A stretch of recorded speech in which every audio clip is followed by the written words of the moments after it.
Queridas amigas, queridos amigos, gente del Zoom, o sea, la gente a la que se refería seguramente Santo Tomás de Aquino cuando escribió la Suma, gente del Zoom y gente que está aquí presente en el Salón Verde de la Facultad de Derecho de la Universidad de Buenos Aires. Muy buenas tardes y creo que otras cosas para a otras personas porque veo gente de África, así que buenas noches para la gente de África. Y si tenemos gente de China, buen día para la gente de China. Y en este momento, como hablábamos el otro día, este programa puede decir lo que decía el rey Felipe II del Imperio Español.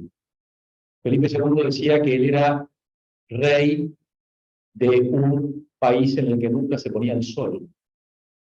Este programa, en este momento, es un programa en el que nunca se pone el sol. Porque, visto y considerando que estamos teniendo una cantidad de alumnos y alumnas que crecen de la República Popular China, y la novedad de que el día de ayer se comunicó conmigo un jurista de Pakistán que me dijo, me he enterado de este programa y quiero hacer el programa. Y eso no tenemos nadie de Pakistán, así que bueno, estamos encantados. De manera que se suma Pakistán, por lo cual Pakistán sería el país número 41. Pasaríamos de 40.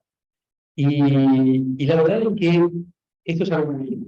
Esto es algo muy lindo y es algo que nosotros y nosotras agradecemos a ustedes porque es el resultado de la confianza y del afecto que ustedes ponen en este programa y que esperamos que sea retribuido con lo que este programa tiene para ofrecer. Hoy cerramos el ciclo Dialogando desde el Sur del periodo de invierno del año 2022. Empezamos con la primera sesión hace ya casi un mes, a principios del mes de julio. Tuvimos varias sesiones en la primera quincena y con esta terminaremos las sesiones del ciclo de este periodo y nos despediremos, Dios mediante, hasta el periodo de primavera, que será, si Dios quiere, del 11 de octubre en adelante. Va a ser algo raro, vamos a empezar un martes, pero sucede que el 10 de octubre es feriado nacional. Entonces vamos a empezar el 11 de octubre y va a ser esas 2 semanas.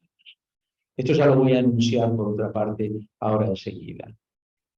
Voy a contarles un poco quiénes por primera vez. Hay una cosa, los micrófonos del Salón Verde son una porquería, pero te voy a contar una cosa, te voy a decir una cosa. Durante el aislamiento y durante el periodo fuerte de la pandemia, cuando hacíamos los eventos desde casa y con el Zoom, ¿cómo los extrañamos? ¿Cómo los extrañamos?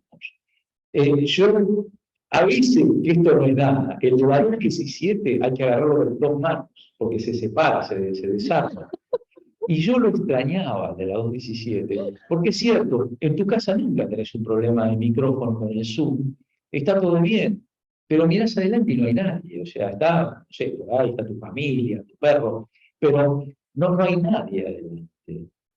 No tenés el cariño, el contacto humano que te da un salón. Por eso, la verdad, si yo les he faltado el respeto, micrófonos y micrófonas, por favor, les pido disculpas. Humildemente les pido disculpas. Gracias por existir, gracias por estar y sigan haciendo ruido nomás.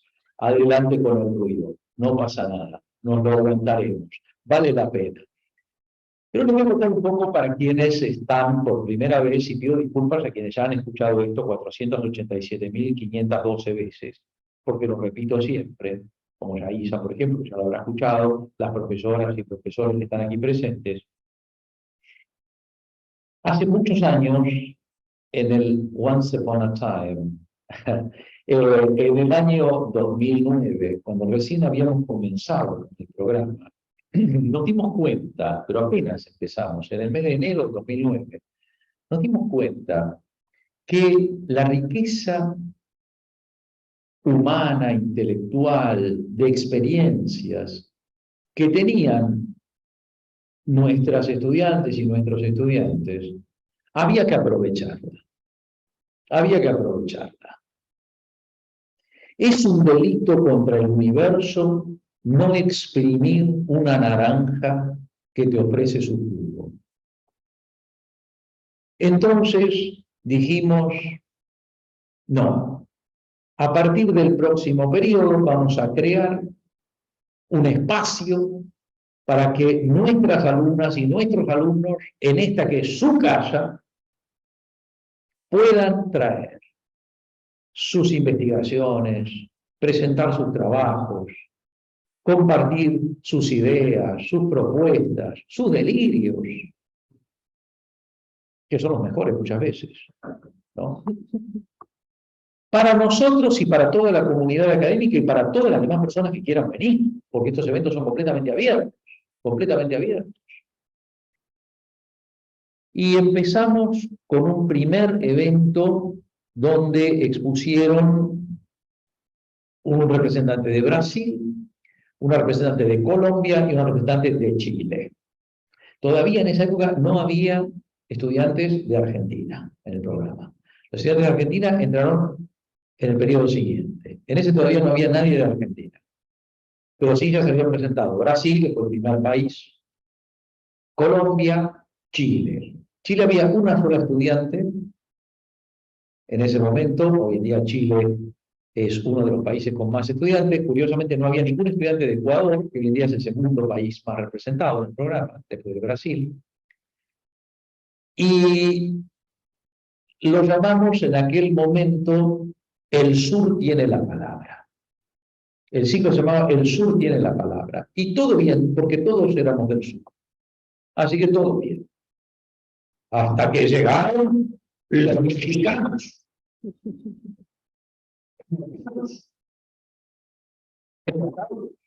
Con su ira azteca. Y dijeron, ¿cómo es eso de el sur tiene la palabra? ¿Acaso nosotros no vamos a tener la palabra? Por ser del norte, que somos del norte, pero somos buena gente.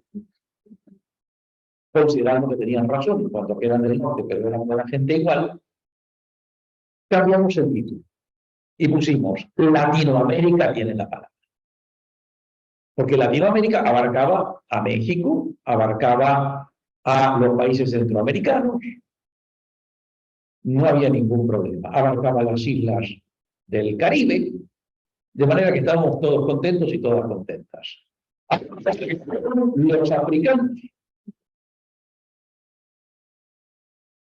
Y dijeron, momentito, Latinoamérica tiene la palabra y nosotras de África no vamos a tenerla. Y dijimos, hombre, tenemos un problema. Y entonces resolvimos someter el título, el nombre de este ciclo a votación de todo el cuerpo de estudiantes y de docentes del programa. Era libre proponer títulos y luego se votaría.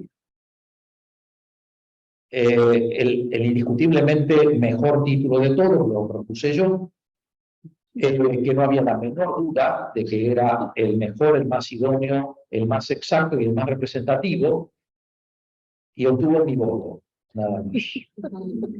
En cambio, otro título presentado por un estudiante de Brasil, pésimo, muy mal ubicado el título, imposible que compitiera con el mío, fue el más votado de todos. En consecuencia, el ciclo pasó a llamarse Dialogando desde el Sur. La explicación que puso el estudiante que propuso este título fue: no importa de dónde sea la gente que va a exponer, siempre va a hablar desde el sur y siempre vamos a hablar. ¿Qué voy dialogando desde el sur? Yo voté por el mío, cosa que no fue seguida por otra gente, en una muestra total de falta de respeto al director del programa, que nunca he olvidado. Los años han pasado, pero no me olvido de esto. Lo cierto es que Dialogando del Sur ya tiene centenares de ediciones y ustedes, nuestros queridos, siempre permanentemente amigos de comunicaciones, lo saben mejor que nadie, porque nos han acompañado siempre. Centenares de ediciones, hemos escuchado conferencias de gente de más de 30 países, hemos tenido presentaciones de libros, mesas redondas, conferencias, y de este ciclo surgieron ya no menos de 15 revistas colectivas que se publican en distintos países. En este momento está muy en boga la que estamos publicando en Chile. Y libros colectivos. Libros colectivos, te soy sincero, Rubén, ya ni me acuerdo cuántos. Ya ni tengo idea de cuántos. Yo diría que ya pasamos largamente los 50 libros colectivos que surgieron de este programa y de estos encuentros. Yo creo que ya largamente 50. Publicados en una cantidad de países. En una cantidad, y cada mes me entero de otro que va apareciendo. Me piden muy gentilmente a veces que haga el prólogo. Tengo en este momento una lista de espera de más o menos 10 prólogos para hacer. Es impresionante. Es impresionante. Bienvenidas y bienvenidos a la sesión de cierre del ciclo Dialogando desde el Sur del periodo de invierno del año 2022, que tendrá como coordinadora a nuestra queridísima profesora, doctora Andrea Lerda Gastrón, que además es la vicedirectora del Departamento de Ciencias Sociales, que coordina, coorganiza estos eventos junto con el programa. Querida profesora, te paso la palabra y ya veremos. Gracias. Muchísimas gracias.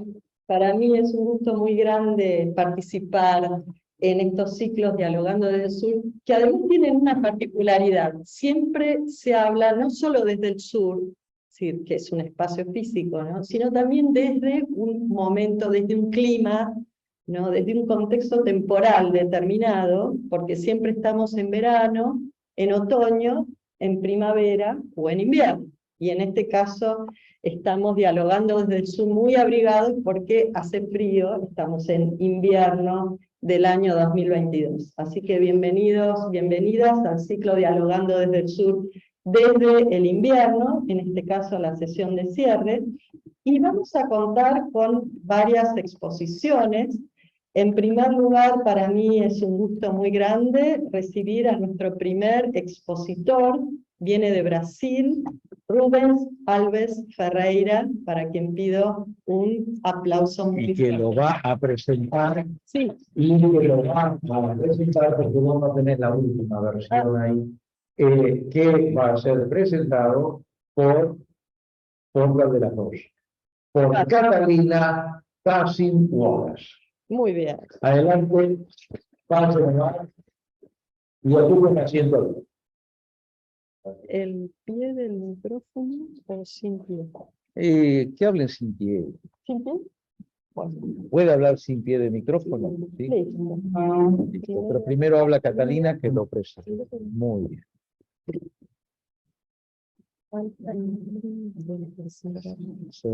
Ahora te voy a preguntar.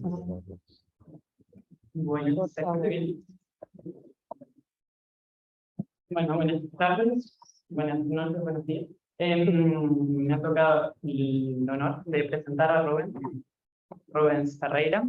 Él estudió filosofía en la Universidad Federal de Juárez y Derecho en la Universidad Estatal de Montes Claros. Y me siento bastante representada porque yo también sigo los mismos, no en las mismas universidades, pero los mismos estudios.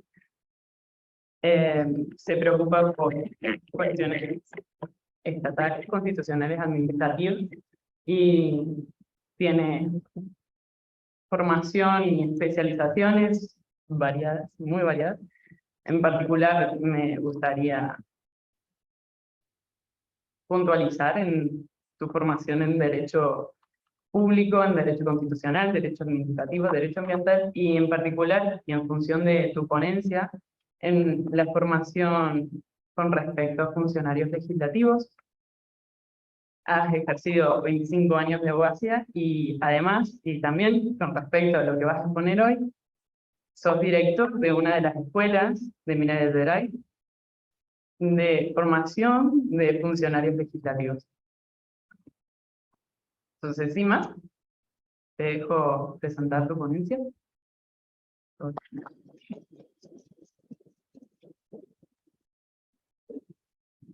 Buenas noches. Yo voy a intentar hablar en español, como es muy recomendado del profesor Ricardo. La verdad será un poco honor y peço desculpa desde allá por los errores que cometa. Un agradecimiento especial a esta institución consagrada históricamente y académicamente, al profesor Ricardo, al profesor Andrea, a todos los profesores aquí presentes, los colegas. Me voy a hablar de un tema que tengo trabajado en Brasil, directamente vinculado al proceso legislativo constitucional. En la tradición clásica, todos sabemos que los poderes constituidos del Estado, ejecutivo, judiciario y legislativo, fueron concebidos literalmente como independientes. En ese sentido, siempre nos fue hablado e enseñado que a un poder no se daría el poder de se introducir o se intrometer en el otro, porque se consagraría el principio clásico de la separación de los poderes constituidos. En este contexto, tuvimos las tres revoluciones liberales clásicas en que fueron consagrados dos pensamientos importantísimos en la literatura, tanto en la literatura política. El pensamiento de Locke, según el cual el Estado debería garantizar la libertad del ciudadano y debería asegurarle, garantizarle también la propiedad, el derecho a la propiedad. De otro lado, tuvimos en Francia el pensador Rousseau, que en contrapuesto a este posicionamiento de Locke, entendía que la libertad no se constituía solo en una libertad privada o en una voluntad individual del ciudadano, pero también debería hacer un Estado o un país constituido que pudiese garantizar la igualdad social, pudiese garantizar los derechos sociales. Dentro de este contexto, la teoría clásica se mostró insuficiente para comprenderse y también se ajustar a las realidades sociales contemporâneas, o que ensejou, o que acabou por mostrar que tentaram superar uma visão liberal com uma visão social do Estado. Essa alternativa de população não pensamento do Estado democrático do direito, o principal princípio. Em todo contexto, ele estuda constituindo um constitucional responsável não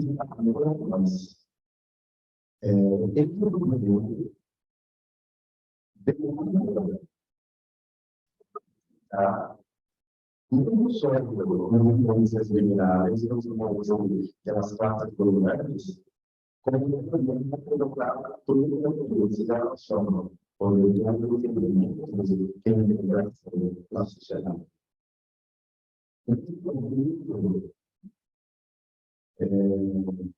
As constituições modernas, instituídas constitucionais, para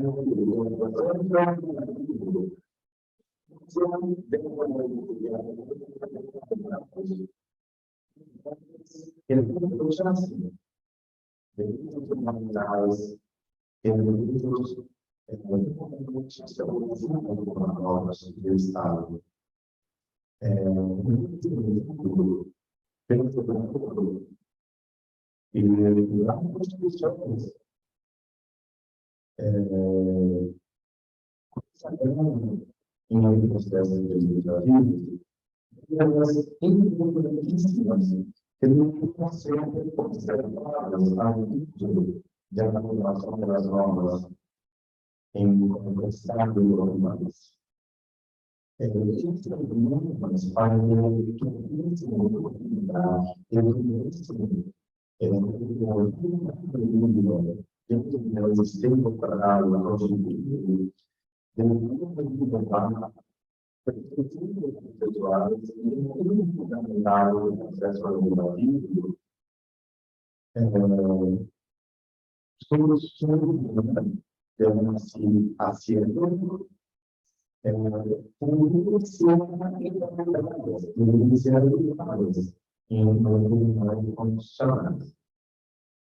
aqui está compensação brasileira, contratos, contra assim, segundo nós podemos fazer só uma sempre trabalhando lá no parlamento, ela a capacidade de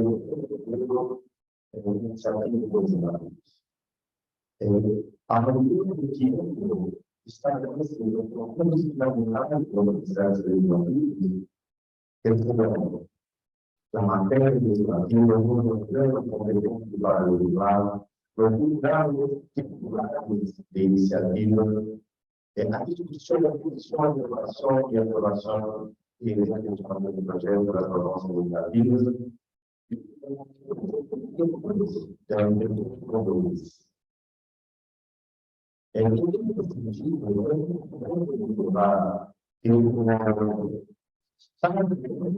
constitucionais previstos nas constituições, como essenciais à intervenção da criminalidade e da criminalidade e possivelmente da qualidade do processo de produção de novas políticas no parlamento. Estamos falando com o futuro do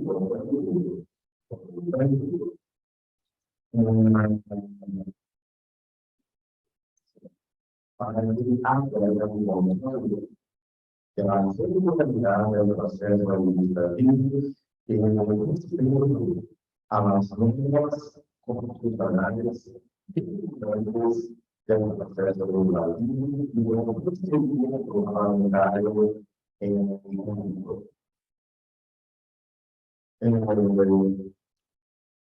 a respeito de uma princípio separação dos poderes constituídos, uma discussão muito caliente no Pacífico,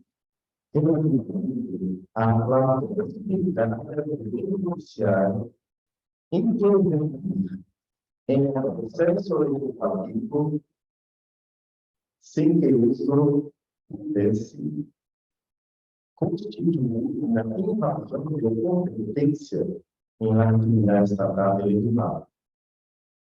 Nesse sentido, tuvimos posicionamentos de los jugadores entendemos durante el grado un sentido pequeño.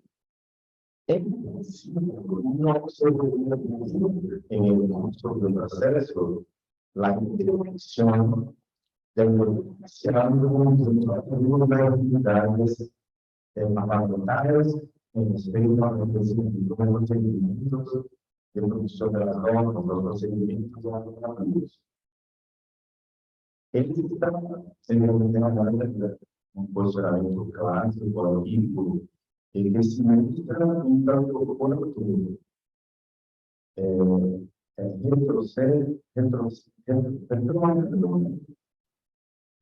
não deve como seguidores às primeiras teorias teológicas, e nesse sentido, há posicionamentos teóricos no sentido de que se intervenir no processo legislativo, se em curso de um procedimento para as leis, há essas normas constitucionais, há essas normas das establecidas em a legislação constitucional. E nesse sentido, se eu entender que há um sentido do acordo sobre as ofertas de formação das normas para então, ele não sentido tem um processo legislativo no parlamento para o efeito de ser estabelecer a observação de la norma complementares. El grupo sabrá que hasta hoy no hay un centro de así, ni los legisladores, ni en los ministros de la Suprema Federal, existe una comisión de pronunciar en el proceso legislativo se observan las reglas constitucionales, las reglas legislativas.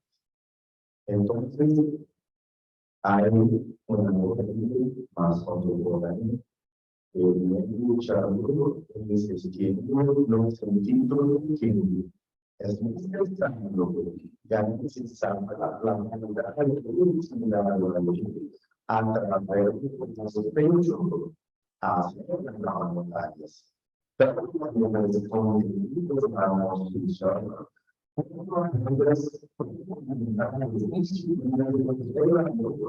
para lograrlos.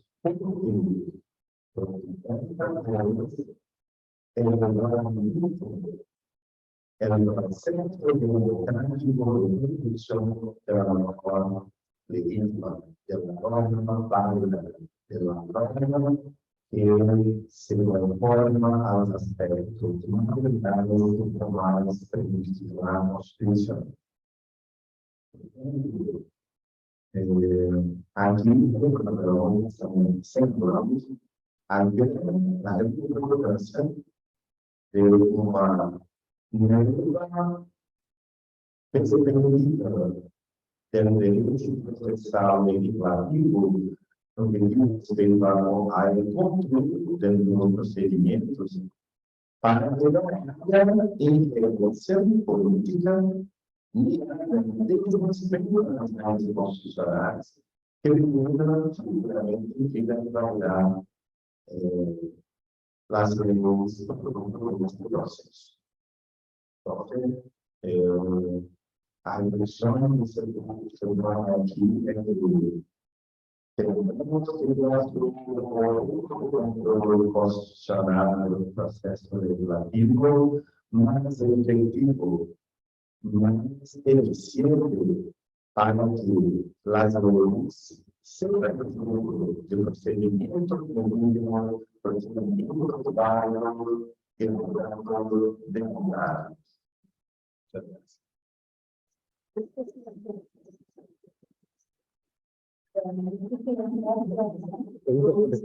Sí, por traernos un tema tan interesante.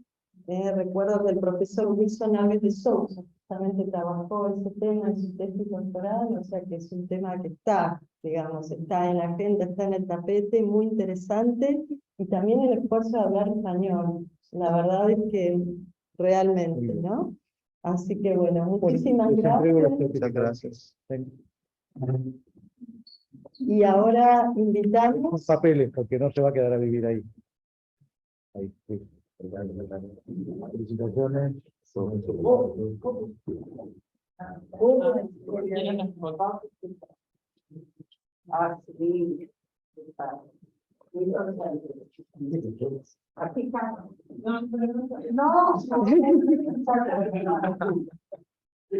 Ahora invitamos a Juan Salvador Cárcamo Miranda, de Chile, y a Juan lo va a presentar Nadia Vanina Sasovsky. Adelante, por favor.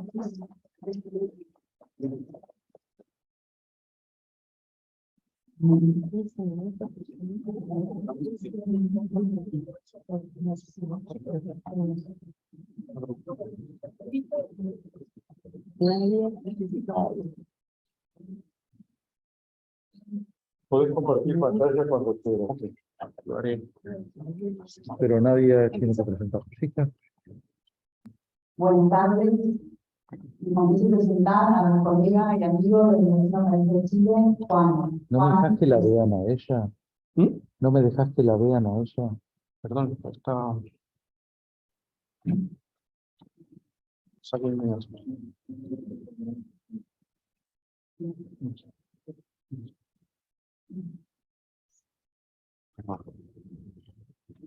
Bueno, vamos a empezar. Yo decía, y con gracia presentar a mi colega y amigo del vecino país de Chile, Juan. Él es abogado, egresado con distinción máxima de la Universidad de Chile, magíster en Derecho de la Empresa, Regulación del Mercado de la Universidad de Valladolid. En la actualidad se encuentra tramitando el curso intensivos varios para el doctorado, que preside y dirige nuestro maestro, el doctor Ricardo Dainón Externo. Juan es docente, investigador universitario de pre-posgrado, fundador del proyecto de innovación académica @civil con Cárcamo en Instagram. Invito a todas y todos a seguir. El título de su presentación es Función Social de la Propiedad, una aproximación del cine y del derecho, mediante la cual intentará exponer, acudiendo a diversos recursos cinematográficos, la problemática actual vinculada al derecho individual de propiedad y su función social. El objetivo es, además, propiciar en el auditorio presente y por Zoom el análisis crítico, herramienta jurídica a partir de obras cinematográficas populares. Su interés en la temática nació a partir de su intervención en el primer encuentro internacional sobre el cine, series y derecho organizado en la ciudad de Santiago de Chile en el año 2019. A partir de entonces, el uso de recursos vinculados al cine, las series, los videojuegos y la televisión se convirtió en el principal protagonista de las clases que imparte a diario a estudiantes de grado integrado de la Universidad Católica Silva Enríquez. De hecho, dando un dato más, la temática de su presentación guarda relación directa con la tesis, dado que ofrecerá una aproximación general al concepto primero que desarrollará la misma.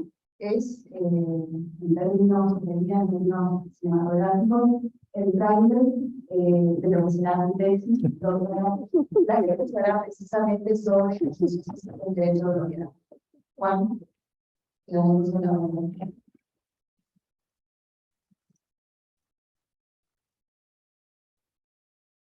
Ahora sí.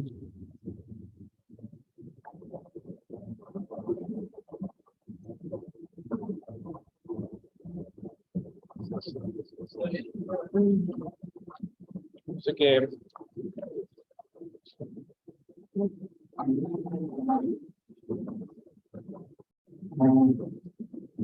vos hablas de qué lindo, tiene efectos sonoros. Yo pensé que era la lluvia del tráiler.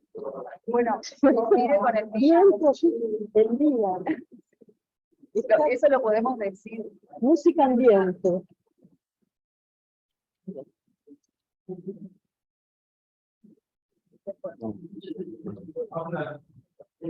Hola, hola. Hola, hola, hola, probando. Hola, hola, hola, hola.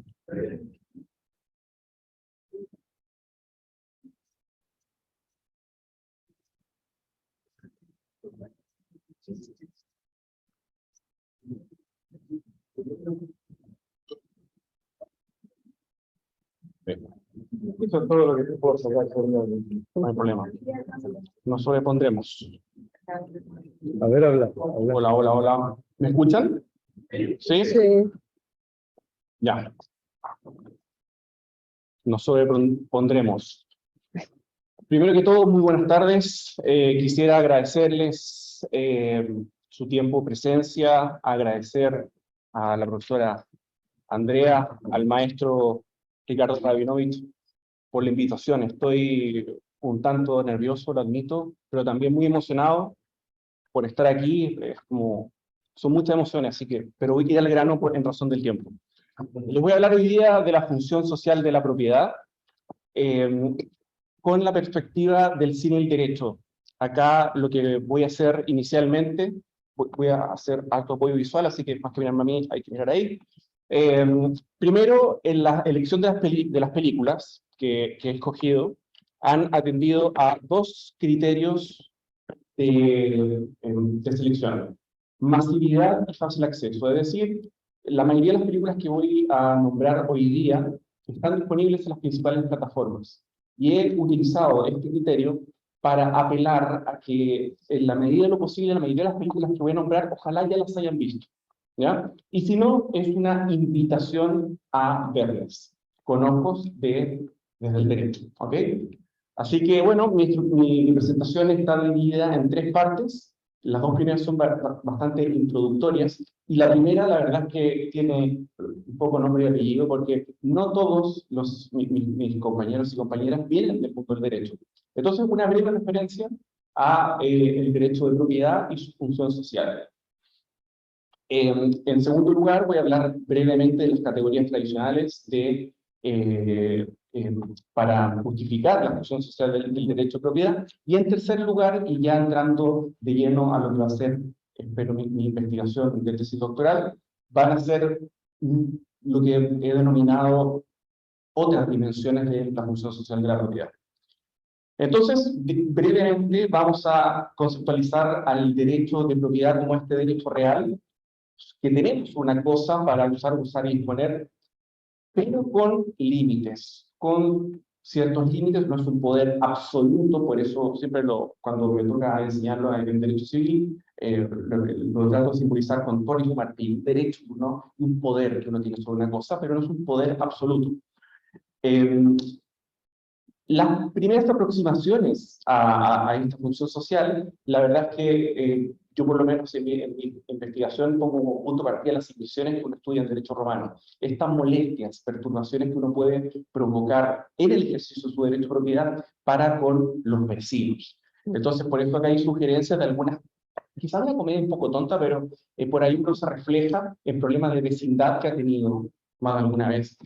Y proyectando este tipo de situaciones es que menciono la película Una acción civil. La verdad es que a mí no me gusta utilizar mucho películas sobre juicios, pero este es un caso clásico de cómo un delito medioambiental puede afectar no solamente a los vecinos de esta fábrica, sino que a toda una ciudad. Vamos entonces a la segunda parte de esta presentación, que es una breve referencia a las categorías clásicas. Las primeras limitaciones al derecho de propiedad en base a su función social derivan, por ejemplo, de las necesidades urbanísticas o de transporte. Es decir, en base a la función social, por ejemplo, se limita la altura en la cual usted puede construir, dependiendo del plano regulador de su ciudad o de su comuna o su distrito. Y también se limita su facultad de uso. Por ejemplo, usted es dueño de un automóvil, se limita su facultad de usar su automóvil en base a una restricción vehicular, por ejemplo. Una segunda limitación derivada de la función social de la propiedad deriva de la necesidad de sanidad y higiene pública. La verdad es que no necesitamos tantos ejemplos en el cine, pero ya en el año 2007, la película de Los Simpsons nos contaba cómo sería si se declarara cuarentena en una ciudad. En tercer lugar, las limitaciones fundadas en el desarrollo de actividades productivas. Acá hago referencia a un decreto muy reciente dictado por la autoridad, el Servicio Agrícola Ganadero en Chile, respecto a la limitación en la cual usted puede dividir o subdividir un terreno en sectores rurales. Esto, la intención de la autoridad ha sido que usted terrenos con uso agrícola no lo destine a otro fin que no sea trabajar ese tierra. Entonces, se impide que usted divida o lotee para efectos distintos a la producción de la tierra. Porque en Chile se está teniendo muchas parcelas para personas que están arrancando de la ciudad. Y esto lo podemos ver con la película Up, porque se produce el fenómeno totalmente inverso al que se produjo en la época de la industrialización, donde las personas del campo iban a la ciudad. Bueno, ahora se está produciendo, yo por lo menos hablo en Chile, no sé si también en Argentina, pero personas que de la ciudad se están yendo al campo, o se están yendo de las grandes urbes. Bueno, grafica con esta casita que se va de la ciudad, porque se ve invadida por el avance del desarrollo urbanístico.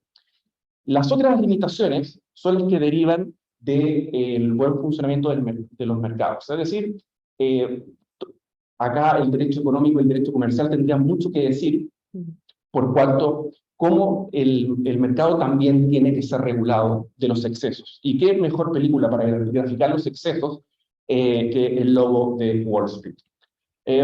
Respecto a las limitaciones en favor de la conservación del patrimonio ambiental y cultural, la verdad es que he elegido una escena de a Homero Simpson se le posa una oruga y Homero trata de deshacerse de ella, pero se le impide siquiera tocarla porque es una especie en vía de extinción. Entonces se le obliga a cuidar a esta oruga. Bueno, este tema lo voy a profundizar un poco más al final de la presentación con otra película.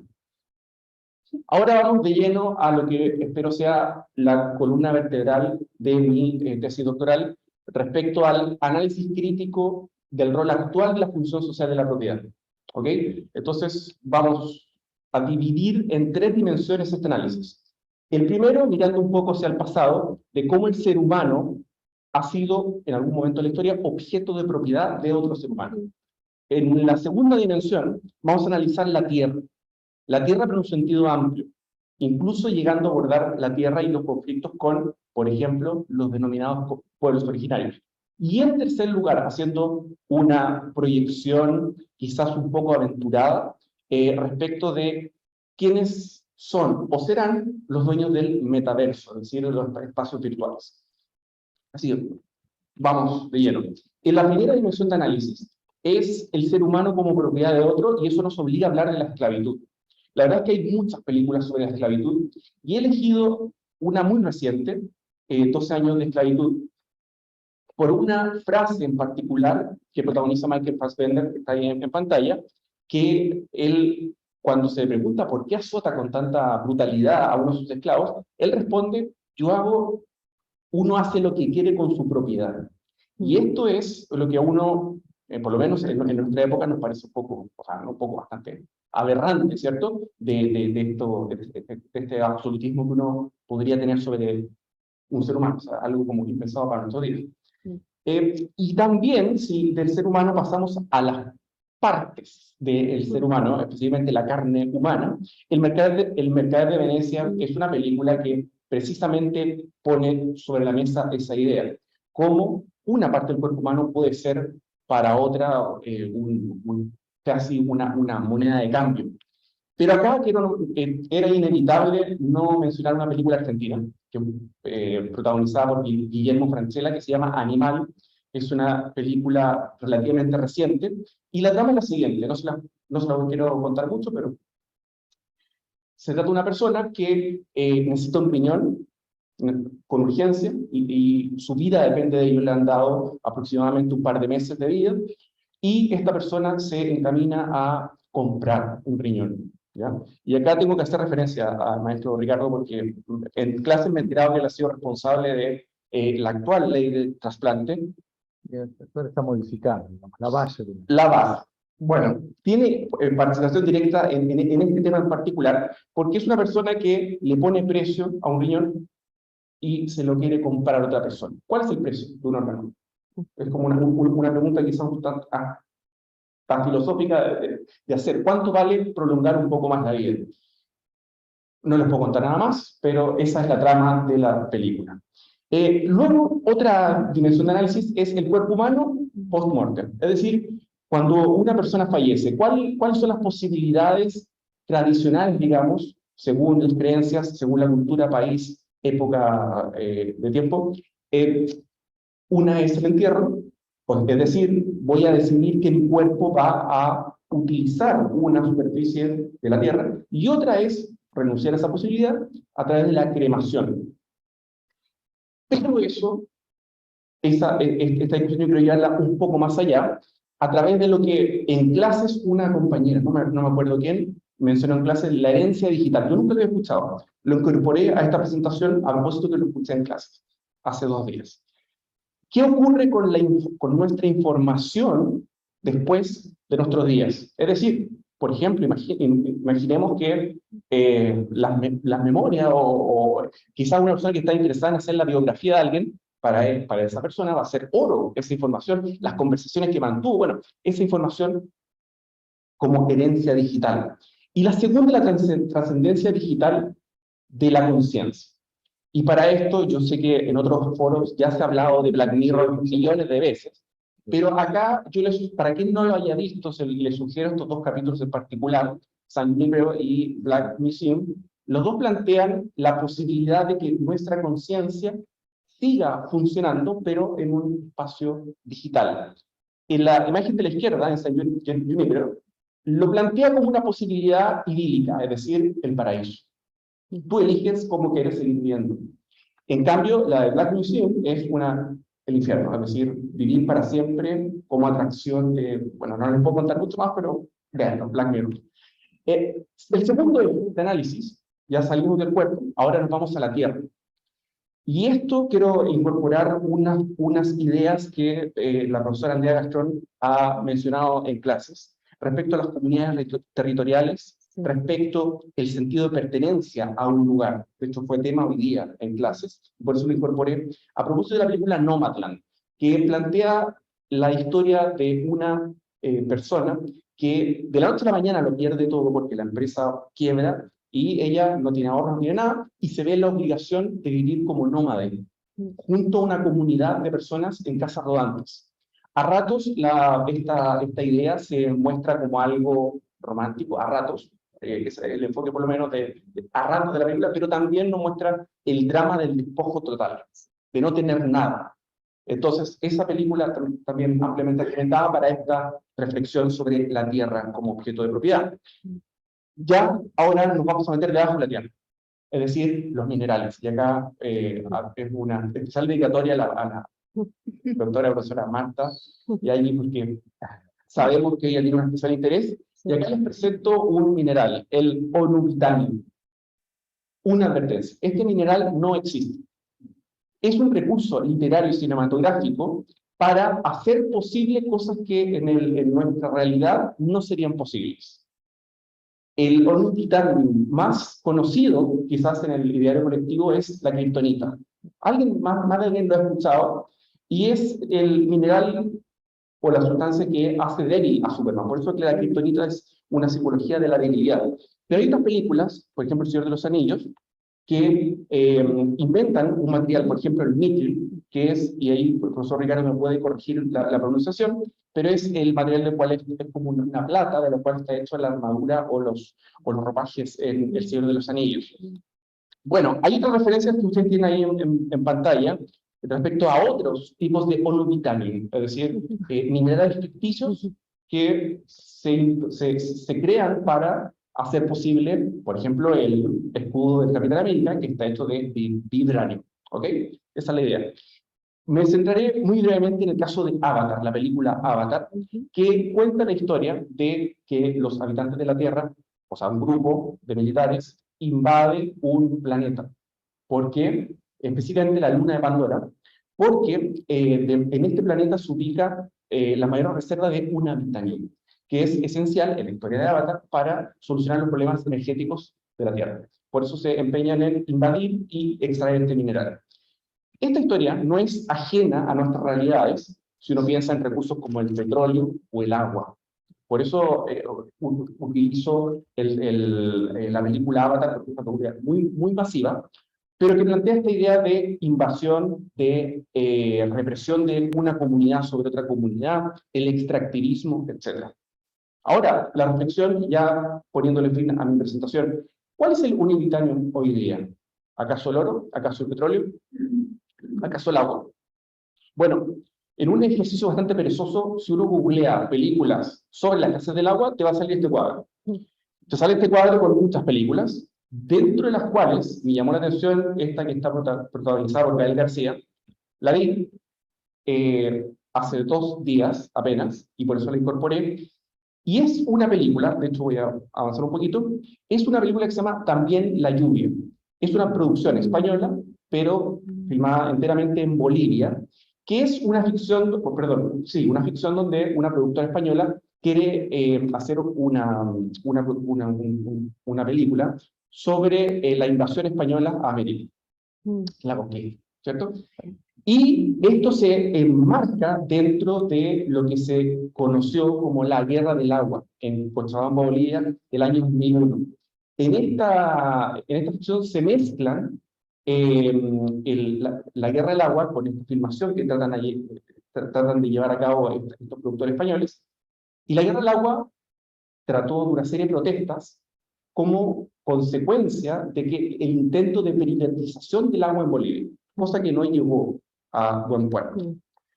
Y si uno se fija en este tipo de historias, que no son ajenas, y por eso yo la quise traer, además de Avatar, porque acá en Latinoamérica tenemos muchas historias respecto de conflictos, respecto al extractivismo y cómo se cómo se transgrede a comunidades o pueblos originarios, porque si uno lo piensa, estas dos historias son idénticas. Avatar y también La lluvia comparten la misma idea del extractivismo, es decir, los españoles buscando oro, y en el caso de Bolivia privatizar el agua, pero intentando pasar sobre otro pueblo y otra comunidad. Así que pueden ver cualquiera de las historias, pero la esencia para entender cómo funciona el uso social de la propiedad son los usos. El agua específicamente funciona. Ya para finalizar, ¿cuáles son los nuevos desafíos? Digo nuevos porque estos temas ya han sido tratados en otros foros. Yo no los estoy trayendo, no los estoy inventando, no los estoy descubriendo, simplemente mencionarlos. Hoy día es posible comprar terrenos en el metaverso. Hoy día también se están comprando criptoactivos, etc. Y si uno pudiese resumir cuáles son los activos del metaverso, yo he reunido 3, pero en realidad hay más. Y si uno no entiende nada de esto, vea Ready Player One de Steven Spielberg. Esta película resume un mundo en un futuro no muy lejano, donde los seres humanos están todo el día conectados al metaverso. No es algo muy distinto a lo que hacemos hoy día con el teléfono celular, si somos sinceros, pero eso es Ready Player One, es una visión, pero bueno, una película muy entretenida. Esta es mi conclusión final y esta es mi última diapositiva. Llegará tarde nuevamente el derecho a estas problemáticas que venimos arrastrando de concentración de riqueza, de pobreza, extractivismo, desigualdad. Y ahí está. Yo solamente dejo la pregunta planteada en base a diferentes obras que escogí. Muchísimas gracias por su atención. Primero la pantalla. Primero la pantalla. ¿Listo? Bueno, realmente muchísimas gracias a ambos por participar. Y ahora sí, vamos a invitar a acercarse a Yaisa Samara de Araújo Alves, porque además tenemos ahora la presentación de un libro.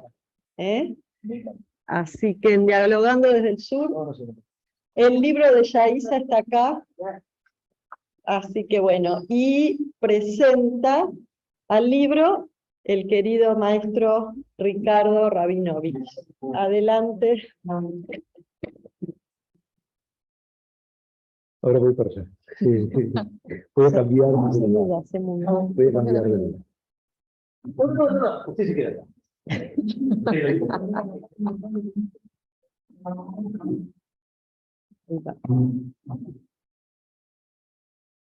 Muchísimas gracias.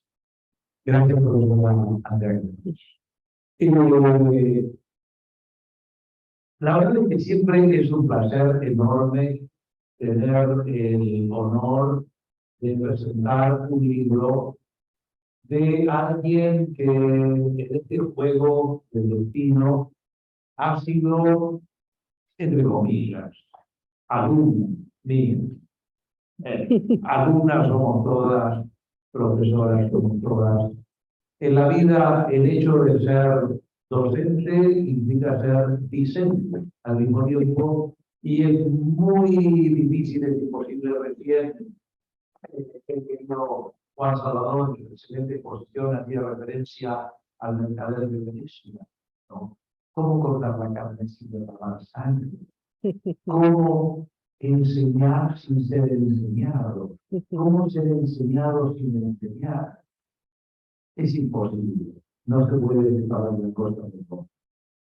Y yo creo que no hay mayor satisfacción en la vida de quienes nos hemos dedicado a la docencia que ver triunfar a nuestros discípulos y nuestras discípulas.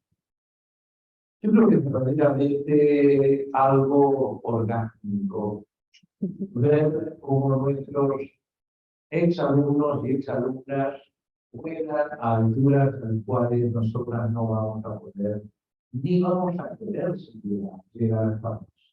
Yo creo que les hacemos docencia como plataformas.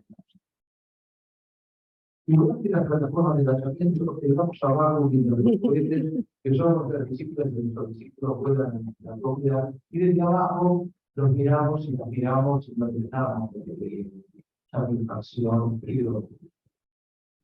Eso no sucede por lo que hizo Samara a la 24. Porque ella no solamente produce trabajos científicos muy buenos, derecho penal, sino que además descubrió en determinado momento de su vida, que fue aproximadamente cuando cumplió la defensa de edad, que tenía una extraordinaria capacidad para la vivienda. Viste considerando que desde muy chiquita llamó la atención de los médicos y de sus padres por costumbres que no eran demasiado comunes, como por ejemplo salir volando por las noches y chupar la sangre de los vecinos, no respetarse en los espejos, y dos o tres cosas más por el estilo. Ella se dio a la literatura de vampiros, más bien diría de vampiras. Viste considerando que su personaje, Dragután, fue el centro de su trilogía, que resultó muy exitosa, muy recomendada por Drácula, un libro que puede ser en Rumania, especialmente en Transilvania, muy comprado por nosotros. Y la verdad es que son tres libros que yo personalmente disfruté mucho.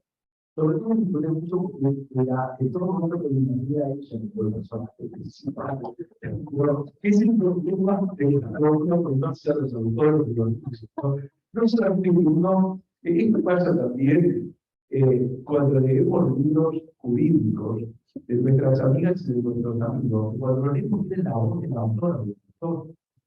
Nosotros nos parece que lo van escuchando y a veces aparecen frases, títulos, algunas palabras que son características ¿no? Entonces uno dice, esta es Laura Londra, esta es Bárbara Villar, esta es Andrea Gastón, ¿no? Uno se lo reconoce. Esto es algo maravilloso cuando uno conoce a los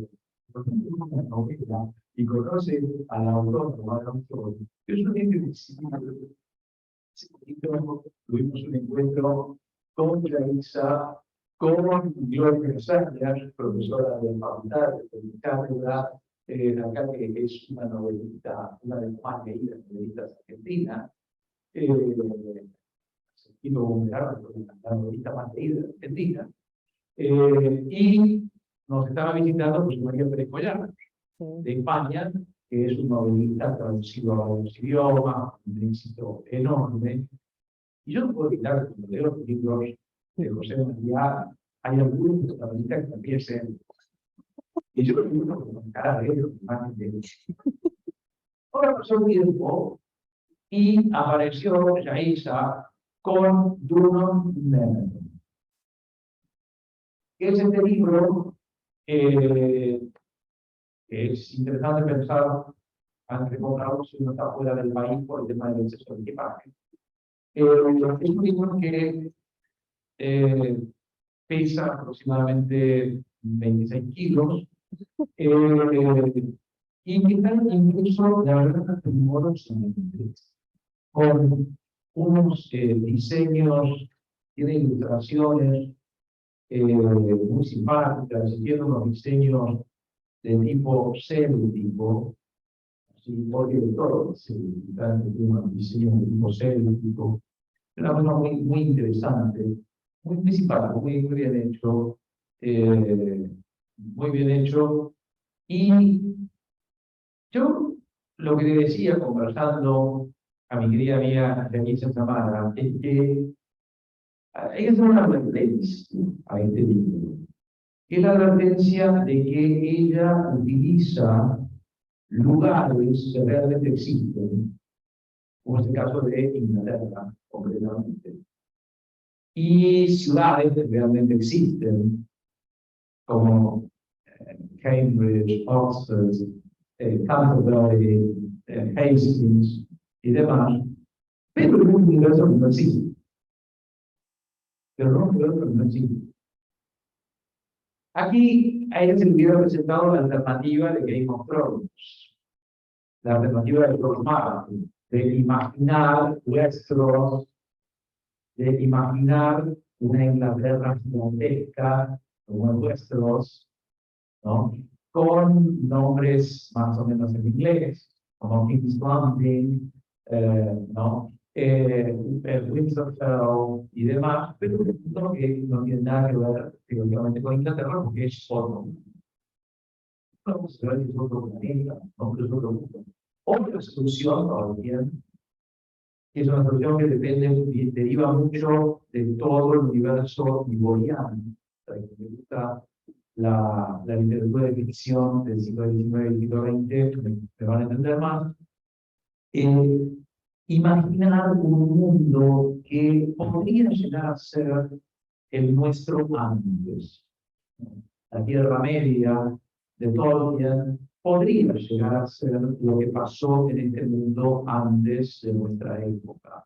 Hay que tener presente todas las ideas que van a estar presentes dentro del prototermanismo del siglo XIX y el romanticismo tardío del siglo XIX, alrededor de la idea de la Atlántida, de Thule, de Iboria, de ese mundo previo, o sea, personajes como Cruz de la Atlántida o Conan de la Reina, están vinculados con esa etapa previa al mundo como lo conocemos, basada fundamentalmente en la importancia que toma la idea de la Atlántida en el siglo XIX, la enorme importancia que toma la idea de la Atlántida, de que hubo algo.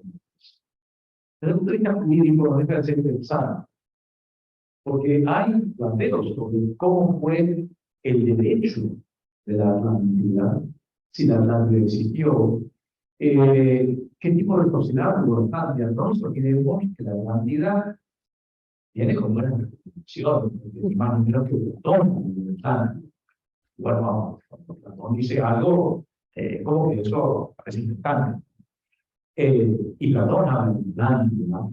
Y luego la Atlántida está en diferentes medidas, también presente, por supuesto, en la Utopía de Thomas More, de 1505-1506, y aparece varias otras referencias directas o indirectas. Por ejemplo, en la rebelión de Atlas de Rand, hay una concreta referencia a Atlantis, y aparece muchas veces dentro de este mundo atlántico, esta tierra previa. Bueno, no me suena nada de todo eso, la guisa se quedó con Inglaterra y le puso el siglo XIX, lo cual ha puesto bastante riesgo en nuestra amistad. Visto considerado que yo me dedico fundamentalmente a ese periodo de la historia de Inglaterra, que es el periodo anglosajón. Y la verdad que estoy un poco enojado porque ella me dio otro lugar para poner estas historias que son sumamente interesantes, sumamente inventivas, muy distintas. De ahí se escribe muy bien, portugués, muy bien. Pero bueno, vamos, como que yo digo que en esa época estaban pasando otras cosas, no estas. Pero yo creo que lo que hay que hacer, el ejercicio que tiene que hacer el lector o lectora de este libro, es tratar de olvidarse que los lugares que acá se citan realmente existen. Tratar de decir, bueno, ella dice Hastings, pero vamos a ponerle otro. Vamos a imaginar otra cosa. Donde ella dice Canterbury, vamos a imaginar otro nombre política que se nos ocurra. Vamos a imaginar que hay otro planeta en el cual, un planeta paralelo, donde hay una Inglaterra, que también se llama Inglaterra o Bretaña, y donde hay una ciudad que se llama Canterbury, y que es muy importante, y que por ejemplo también es Inglaterra. Pero bueno, esto es otra cosa distinta. O sea, en ningún momento lo dice con la Tierra, así que en ese sentido está. Hay una reflexión rapidísima que quiero hacer antes de ser fusilado. Hay por la querida profesora Cantón, hay dos pequeñas reflexiones muy rápidas que quiero hacer. La primera, ¿qué pasa cuando una mujer o un hombre de derecho elige escribir literatura de ficción? Novelas, cuentos, etcétera. ¿En qué medida incluso que fundamental llama terriblemente la atención la impresionante cantidad de gente graduada en Derecho que ha escrito en sitios destacados de la historia de la literatura? Llama impresionante. No solamente cuando se trata de obras que están ahí entre una especie de tesis. En Brasil se habla mucho de romance literario, algo así como novela de tesis. El ejemplo para mí más característico en la literatura brasileña es la obra de un intelectual periodista brasileño del siglo XIX, un hombre mulato que se hizo el esfuerzo de educarse a pesar de todas las restricciones que había para la gente de sus características en Brasil en ese momento, José Tomás Rossini, que escribe una novela, un romance que se llama Mota Coqueiro o Apenas de Muerte. Y este libro tiene una característica notable. Cuando este libro hace una crítica desde una novela a un episodio real que hubo en Brasil, cuando un hacendado, Mota Coqueiro, fue condenado a muerte a consecuencia de unas actuaciones muy mal llevadas, muy mal llevadas. Yo personalmente, yo conseguí lo que queda de los expedientes de Mota Coqueiro, gracias a una persona amiga, obviamente. Yo creo que Mota Coqueiro era el culpable. Y efectivamente era el culpable de una masacre de Bananano. Yo creo que él era el culpable. pero creo que era culpable, pero que no pudo ser condenado en base a ese juicio. O sea que sería uno de esos casos que el juez dice, tengo certeza de que él fue el que asesinó, pero señor sale en libertad absoluto, porque ya vamos a la máxima francesa que decía que es 1000 veces preferible que un culpable ande libre que un inocente esté preso. Entonces, bueno, vaya, aunque yo pienso que este señor es. Pero lo cierto es que para resolver este problema, José Patrocinio inventa una persona que no existió, que en su hecho de muerte le confiesa al sacerdote que él fue el autor del pasado y no Montague. Esto es un invento, esto no existió. Hasta el día de hoy he escuchado profesores de derecho penal en Brasil que dicen, fíjese que como bien lo explica Montague, el responsable fue Talita. Señor Talita es un personaje inventado. Lo cierto es que el emperador Don Pedro II lee el libro Montague, queda impresionado y a partir de ese momento va a utilizar su poder como emperador para computar todas las sentencias de muerte que se cumplen. Con lo cual, en la práctica, si bien es cierto que normativamente el libro Montague no termina con la pena de muerte, sí lo hace desde el punto de vista sociológico.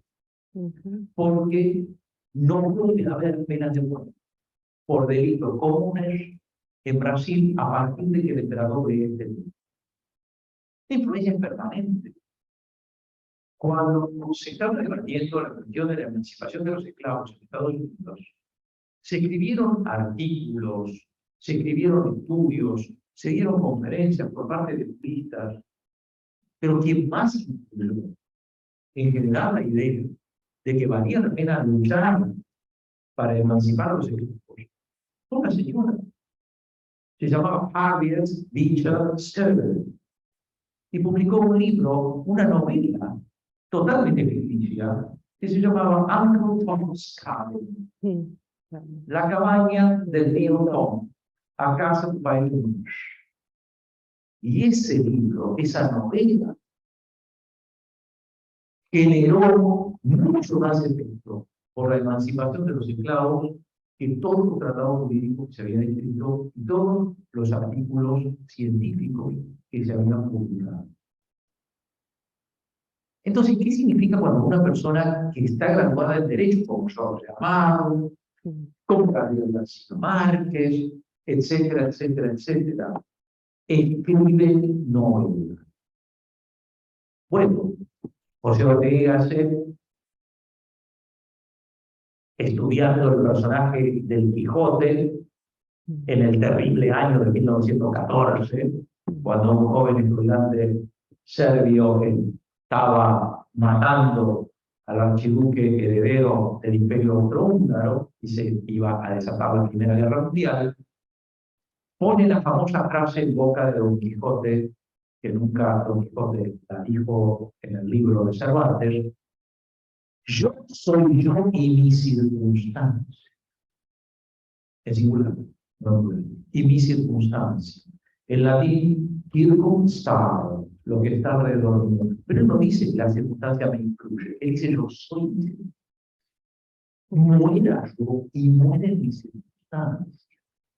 Punto. Por supuesto que no podemos dejar de ser. No podemos dejar de ser quien somos.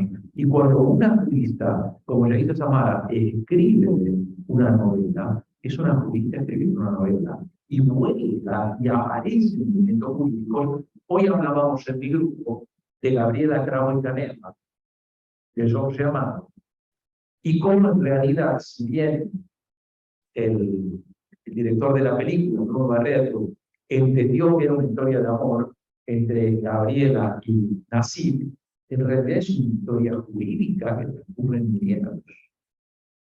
Y para eso los llamados los subtítulos que desaparece en la película, que es Crónica de una ciudad del interior.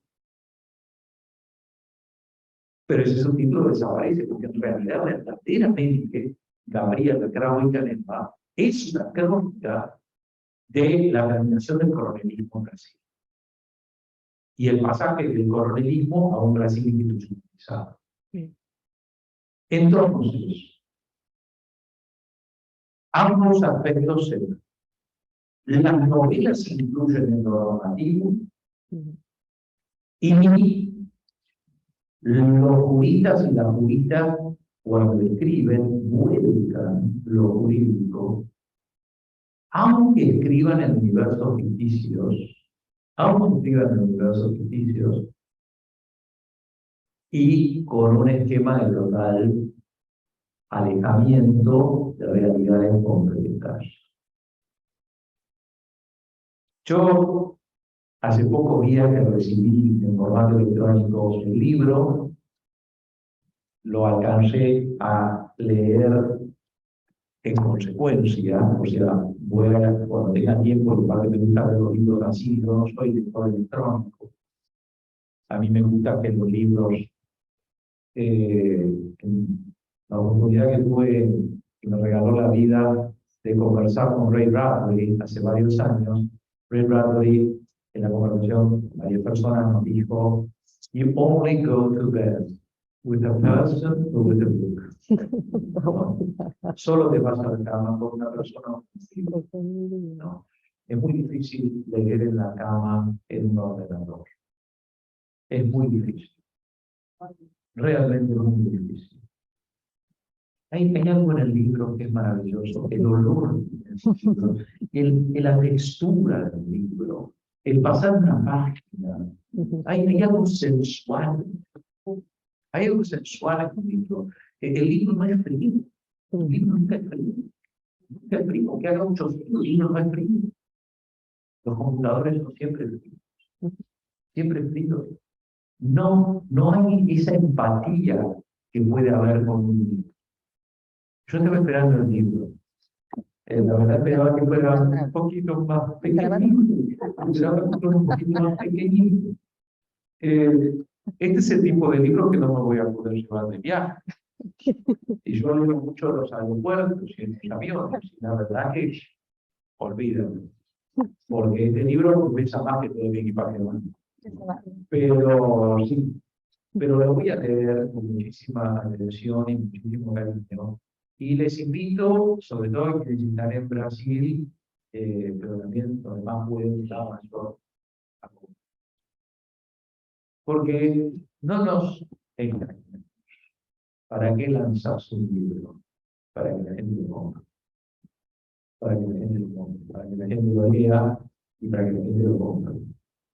No lanzas un libro para decir qué lindo libro, sino también para que la gente lo lea y lo compre. Vale la pena. Está muy bueno. Está muy bueno. Así que te paso la palabra para que hables de tu libro.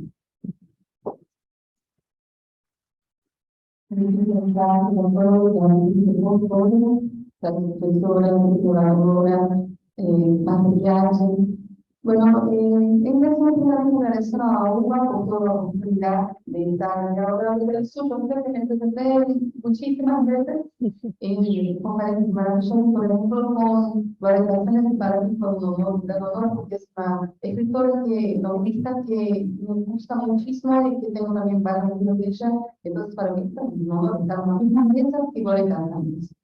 Entonces, la UBA para mí eso representa este sueño inmenso en mi vida profesional, en mi vida personal. Bueno, y con relación a mi libro, yo no voy a hablar de él. Yo creo que me ha ayudado muchísimo sobre mi libro también. Y bueno, solamente hablar un poco sobre la escrita, porque el libro no fue producido aún. En realidad, pues, el primero que escribí hace casi 20 años, cuando estaba en la Facultad de Derecho, aún siendo la Facultad de Derecho de Reino Unido. Y bueno, yo leí un libro que creo que algunos de ustedes tengan conocimiento, que el libro va a conocerse en español, así, Las brumas de Aragón, las brumas de Aragón, de la Fundación de Aragón, y me encantó muchísimo, pero no me gustó nada. Y entonces yo empecé a escribir algo parecido, y entonces por eso que me utilicé de las cosas que estaban en el libro grande. Entonces yo hago incluso referencia a ello en el libro. Bueno, y la cuestión es que cuando fue ahora la época de pandemia, ese libro simplemente subió. No estaba en el ordenador, estaba en el cuaderno. Yo había escrito a la mano, no todo el libro, claro, pero la síntesis estaba en el cuaderno y simplemente subió, desapareció de mis cosas. Y entonces escribí Dragon a partir de 2010, final de Dragon 5 años después, 2015. Y entonces ahora la época de la pandemia increíblemente este cuaderno me apareció. Yo estaba escribiendo mi tesis doctoral. Bueno, pero yo creo que la pandemia, todo, al menos yo me quedé un poco loca para producir muchísimo, para que la pandemia no fue un periodo tan malo por esto, porque estaba siempre produciendo algo. Yo entraba en mi oficina a las 7 de la mañana y salía a las 10 de la noche solo produciendo, solo salía para el. Entonces así, yo producí este libro durante un año, fue escrito un año solamente, de junio de 2020 a junio de 2021, un año. Tiene casi 300 páginas, como ahí. Y yo traigo la cuestión de que siempre me preguntaban en la ruta si había una interacción con el derecho. Y sí, no hay cómo una persona de derecho escribir sin utilizar el derecho, en mi caso principalmente el derecho penal. Entonces, en Dragon no estaba tan explícito, aunque yo utilizando algunas palabras como estado de necesidad, víctima de defensa, este tipo de cosas. Acá no, acá efectivamente cuando yo me puse a escribir, puse la idea en el derecho, como yo pensaría, como pensaba que sería en la época medieval, claro, no puedo discutir con la señora en la punta del tema, y me avergüenzo hasta porque era completamente yo creo, de todo que efectivamente pasó en realidad en la época medieval, pero es una película de ficción, es una película que yo intenté salir de la realidad. Y yo creo que la mayoría de las personas que escribieron en esta época de la pandemia quiso salir de la realidad que estábamos viendo, que estaba muy, muy terrible, mucha gente enferma, muriendo, y yo solamente quería salir de esta situación y me puse a escribir. Bueno, entonces hay una interacción con el derecho y está explícito de esta vez, al contrario del otro, pero daría una mensaje subliminal. Bueno, y como para finalizar, no voy a alargar mucho, los puntos fuertes de este libro, diferentes de la yo escribieron, y aquí no, yo traigo, por ejemplo, una cosa que me reclamaban muchísimo, era una crítica de la comunidad LGBTQIA+ en Brasil, por el libro, en que no había referencias homosexuales en Granada. Entonces mucha gente me criticó por esto. Y aquí yo voy a poner un relacionamiento homosexual femenino y que para mí es un punto fuerte, porque generalmente en las películas o libros se pone un relacionamiento heterosexual y como esto se va desarrollando una cuestión de la violencia de género. Una violencia, no voy a poner una violencia doméstica, pero una violencia entre casales. Generalmente se pone una figura masculina y una figura femenina. Y aquí no, yo desarrollo un relacionamiento homosexual femenino en que una chica va a violentar severamente a la otra, principalmente de forma psicológica. Entonces yo creo que es un fuerte de este libro, también una chiquita que antes nunca había escrito con crianzas, con niños, y ahí puso una chiquita que realmente me encantó escribirla y que estaba en la historia original, siempre estuvo en la historia original. Entonces esto es un libro que fue escrito con mucho cariño. Es mi primera obra, en realidad, casi 20 años de separación, y yo pensé en no escribirla, pero me pareció una cosa un poco esquizofrénica, que los personajes de mi mente para describirse, y no tuve otra alternativa además de escribir. Muchísimas gracias, Manucha.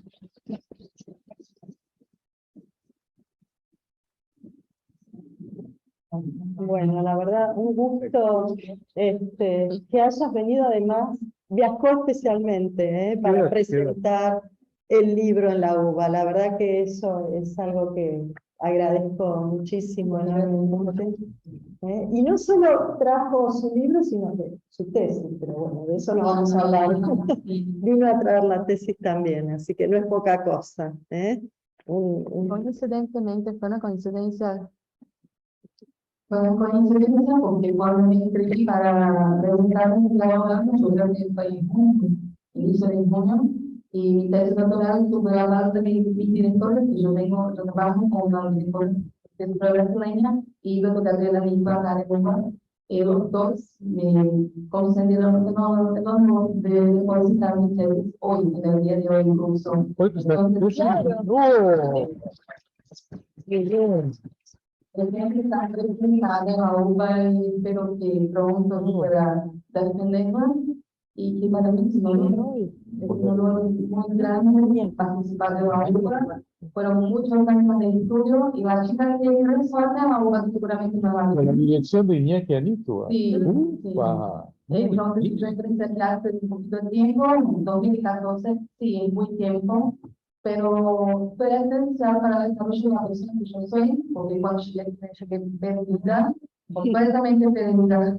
Y hoy no, yo sé quién soy, yo sé la profesional que soy, y la obra contribuyó muchísimo en mi vida profesional. Cuando digo que yo soy representante de la UPA, todas las puertas se abren, efectivamente, incluso mis artículos en Brasil nunca fueron rechazados, solo ven que yo soy representante de la UPA. Entonces, solo tengo que agradecer muchísimo a todo, principalmente los coordinadores principalmente décimas, que a partir del momento que supo que yo hablaba y debía saber vampiro, algo que me avergonzó el inicio, yo me quedé con mucha vergüenza porque no es común una persona escribir sobre vampiros, está en todo lado escribiendo sobre vampiros, entonces hay gente que bueno, pero ya me acepto. Tengo también que yo voy a desarrollar y leyó libros Mi tatarabuelo vino de Rumania. Así que para mí el tema de los vampiros es casi un tema nacional. pero para la sociedad no, es algo importante para mí. Para mí, soy una vampira, no sé si soy vampira, pero bueno, soy vampiro. Y ahora no, ahora es una bruja, ahora no es una bruja. Bueno, así que comparto mucho, pero Vamos a ahí. terminar porque ya estamos Sí. sobre la hora. Sí. Yo quiero después hacer unos comentarios, Bueno, pero muy breves. por mi parte no tengo mucho más para agregar, creo que está todo listo. Así que bueno, para cerrar, Ricardo, y ya. Muchas gracias. No, gracias a vos. Pues yo quiero simplemente felicitar a las tres personas que han expuesto hoy, a Rubens, que como siempre nos ha brindado una excelente conferencia,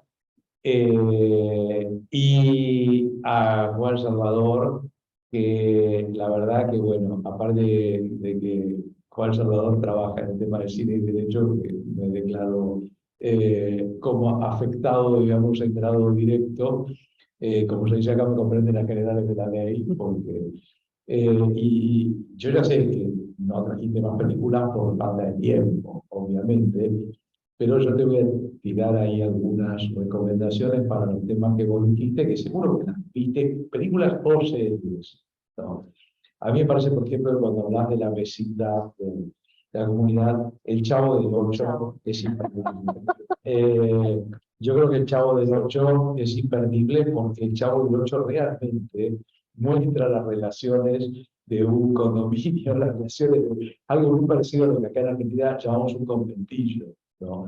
Verdaderamente es un conventillo del Chavo con todos los demás personajes, ¿no? Que realmente son muy divertidos. Con relación a los límites al dominio, se me ocurría una serie que me parece que es una serie que tendría que ser obligatoria en las facultades de Derecho. De hecho, incluso la pondría como materia obligatoria de todos los años, una temporada por año, con examen obligatorio al final, que es Better Call Saul, ¿no? Better Call Saul, ahora voy a dar voy a usarla para una conferencia que voy a dar, porque realmente me dijeron elija una serie en Chile justamente, y dije, bueno, voy a trabajar sobre Better Call Saul, porque verdaderamente me parece que es difícil encontrar una serie que cale tan profundamente en el ejercicio de la abogacía. Y además tiene la particularidad de que si bien es norteamericana, los elementos que aparecen ahí son en gran medida comunes con el ejercicio de la abogacía en todo el mundo occidental, ¿no? Yo creo que todas las que hemos ejercido la abogacía alguna vez nos hemos sentido en menor o mayor medida identificadas con Saul, ¿no? Con Saul Goodman. Y la película libanesa El Insulto, que es una obra de arte. Realmente es una obra de arte y que, digamos, muestra todas las dimensiones que puede tener un pequeño episodio vinculado con las limitaciones al dominio. Con relación a los trasplantes, bueno, la cinematografía sobre los trasplantes es enorme, enorme, enorme. Hay una película, Islands, La Isla, que me parece muy interesante por el planteo que tiene, y por supuesto John Q, con el tema tan interesante de un padre que dice: yo le quiero dar mi corazón a mi hijo, ¿no? En el proyecto original de la ley de trasplantes, yo había puesto un artículo autorizando este tipo de trasplantes, antes de ver la película, antes de la película. Fue objeto de un rechazo unánime y ni siquiera entró en debate el artículo, lo bajaron en comisión inmediatamente y dijeron de todo, de mí, ¿no? Que posiblemente tenían razón en las cosas que decían de mí, pero yo sigo pensando que, o sea, yo en esa época no sabía que un tiempo después yo iba a rezar, yo rezo todos los días, y que iba a rezar cada día pidiéndole a Dios que me pasara a mí el cáncer de mi hijo, del que mi hijo luego falleció. Yo hubiera estado absolutamente agradecido a Dios si Dios me hubiera pasado el cáncer de mi hijo a mí y me hubiera muerto yo en lugar de mi hijo. Cualquier padre, cualquier madre que ve a su hija o a su hijo muriendo no tendría la menor duda, por lo menos si no tiene una patología mental grave, la menor duda en ofrecer su vida. ¿Cómo puede ser que nuestros sistemas jurídicos no nos permitan entregar nuestro corazón para que sea trasplantado a nuestra hija o a nuestro hijo que se está muriendo? ¿Cómo puede ser? ¿Cómo puede un padre o una madre que tiene el corazón para dárselo a su hija o a su hijo que se está muriendo, cómo puede tener como enemigo a su propio Estado, que no le permite ese acto heroico? Asombrosamente, quienes sí apoyaron este proyecto fueron sacerdotes, católicos y judíos. O sea, en el caso judío no son sacerdotes, son rabinos y sacerdotes católicos. Un sacerdote católico me dijo: esto no es un suicidio, este es un acto de heroísmo. Este es un acto de heroísmo. Así que creo que esa película también hay que verla. Desgraciadamente tiene happy ending, porque los norteamericanos no se han podido liberar del happy ending en gran medida hasta el día de hoy. Con relación al tema de la transmisión de la conciencia, que es un tema que Black Mirror lo instaló, hay una serie, Upload, que es muy divertida, que lo toma el tema más en una vertiente cómica, que es muy divertida. Con relación a la Tierra, no nos olvidemos de Pocahontas. No nos olvidemos del dibujo animado Pocahontas de Disney, que está muy vinculado con Avatar. Muy vinculado con Avatar. Y sobre todo las canciones de Pocahontas que hablan sobre el tema de cómo ver la Tierra. La canción de Pocahontas con John Smith, por ejemplo, cuando están arriba de un árbol y hablan, y ella le dice: tú ves la Tierra como una mercancía, ¿no? Y demás, es imperdible, realmente imperdible. Con relación al agua, para mí es imperdible tanto la película como la serie Duna. La serie Dune para mí es imperdible, ¿no? Nunca se me va de la cabeza, cuando estoy en un lugar, en un desierto, una cosa así, nunca una gota de agua sobre Arrakis. La frase del libro, o sea, yo leí el libro en su momento nunca una gota de agua sobre el arcoíris, ¿no? Para mí es imperdible. Y finalmente una reflexión final sobre tu excelente exposición, cuando decís al final si el derecho va a llegar tarde, ¿el derecho o las normas? Porque yo creo que el derecho como tal, si lo asumimos como un fenómeno social, antropológico, nunca llega tarde. Lo que puede llegar tarde son las normas, pero no el derecho, porque para mí y para 3 o 4 personas más, el derecho no son las normas. Si el derecho son las normas, siempre llega tarde. Siempre llega tarde. Cuando llega ya se cerró la puerta. Ya está tocando la orquesta. Pero si el derecho es la realidad, nunca llega. Y el hecho de que estas películas lo estén mostrando, demuestra que el derecho, como un elemento sociológico, antropológico, no llega tarde. Está ahí, porque ya te lo está diciendo. Ya te lo está diciendo. Y sumale factores como, por ejemplo, el que se presenta por primera vez en Rogue One, en Star Wars Rogue One, cuando un actor muerto hace muchísimo tiempo, que nunca pudo imaginar que su personaje iba a volver a ser llamado, porque su personaje murió, su personaje muere en la película, o sea, que ¿cómo va a volver un personaje que ya se murió? Sin embargo, el actor es recreado por medios electrónicos mucho después de su muerte y se lo vuelve a poner en el papel del personaje que hizo. Y esto va a generar un cambio enorme. Ahí, ¿te acordás que en Brasil, en ese seminario que dimos, yo lo llamé a mi charla, que era sobre este tema, el regreso de los muertos vivos actores, ¿no? Porque a partir de ahí, entonces empiezan las cláusulas testamentarias habilitadas ahora por la legislación de California, solo de California, pero vamos, es el estado de Hollywood, ¿no? Las cláusulas testamentarias sobre la disposición ya no es la imagen. Pues ya no es que pongan tu imagen, ya ni siquiera es tu imagen. Eres tú que apareces. Y el primer actor cuyo testamento se abrió, que trataba concretamente de esto, fue Robin Williams.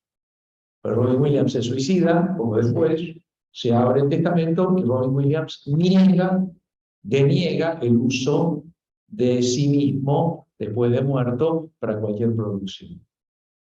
Yo creo que la mayoría de los actores y actrices en este momento van a estar introduciendo la cláusula testamentaria de que no se puede usar. Pero ¿qué pasa cuando una persona entra al dominio público? ¿Pueden entrar las personas al dominio público? Vos hablabas hoy en día de las personas objeto de propiedad. ¿Qué va a pasar cuando entremos al dominio público? ¿Se podrán hacer películas pornográficas por nosotros? ¿Se podrá hacernos decir cualquier cosa por medios electrónicos en una película? Porque ojo que no van a ser solo los actores, ¿eh? Se puede hacer con cualquiera. Bueno, este es el mundo que tenemos por delante. Las facultades de Derecho necesitan que nos planteemos problemas presentes inmediatos que ya tienen su tradición, como lo que planteó Rubens, y problemas que están ahí adelante y que esperan ser tratados, como los que acercó con muy buen criterio Juan Salvador. Y necesitamos creatividad en las facultades de Derecho, porque sin fomentar la creatividad no vamos a fomentar jamás la única verdadera razón por la cual, a mi humilde entender, tienen que existir las facultades de Derecho. Porque hay un mundo para cambiar. Porque hay un mundo que es una porquería, un mundo de injusticia, un mundo de exclusión, un mundo de hambre, un mundo de privaciones, donde la mayor parte de nuestra especie la está pasando muy mal. Y somos nosotras, en las facultades de Derecho, quienes estamos llamadas a cambiar el mundo. Si las facultades de Derecho no van a servir para cambiar el mundo, cerremos las facultades de Derecho. Quememos las facultades de Derecho. Dinamitemos las facultades de Derecho. Y si queremos cambiar el mundo, necesitamos aumentar la creatividad. Basta de estudiar leyes de memoria. Basta de aprender libros con puntos y comas, sacrosantas obras canonizadas por las cátedras. Basta de considerar que estudiar en una facultad de Derecho es aprender leyes con pelos y señales. Así reproduciremos el mundo, pero no lo cambiaremos jamás.